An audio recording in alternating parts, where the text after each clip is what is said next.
Greetings, I'm Carl Sagan. I'm standing in for my good friend Howard while he's off enjoying some well-deserved frozen custard. Today's question comes to us from Russell, who wants to know whether it's true that I took part in a project by the United States government to explore the potential of detonating a nuclear device on the surface of the moon. The answer, of course, is yes. When I was in grad school, I was invited to participate in what is known as Project A119. The idea was to see if it were feasible and desirable to detonate a nuclear device on the surface of the moon. The plan was not, as some have suggested, to blow up the moon. No, that would have been an impractical, if exquisite, human achievement. Instead, we were looking at how we could repurpose, reimagine nuclear devices, use them not just for war, but perhaps for science, and of course also for propaganda.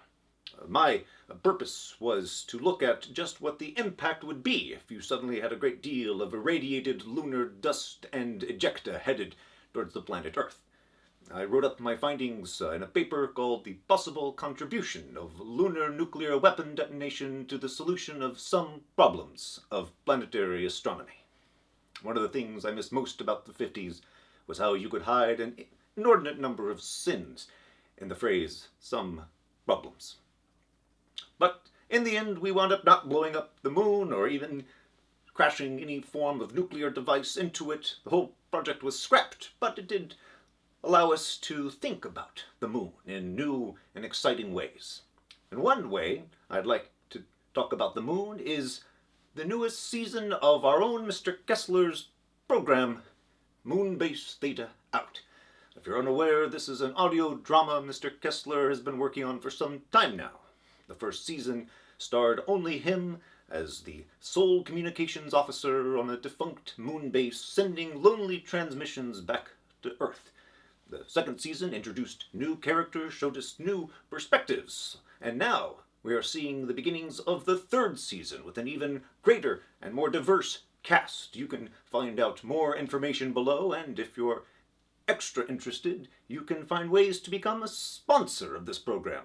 That's right, this entire episode is just a commercial. Does that make it any worse than trying to detonate a nuclear device on the moon? I leave it to you to be the judge.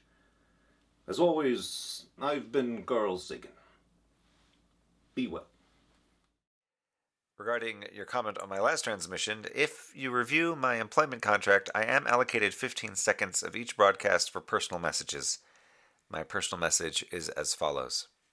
To my husband, Alessandra, I love you. Give Castor and Pollux a treat for me.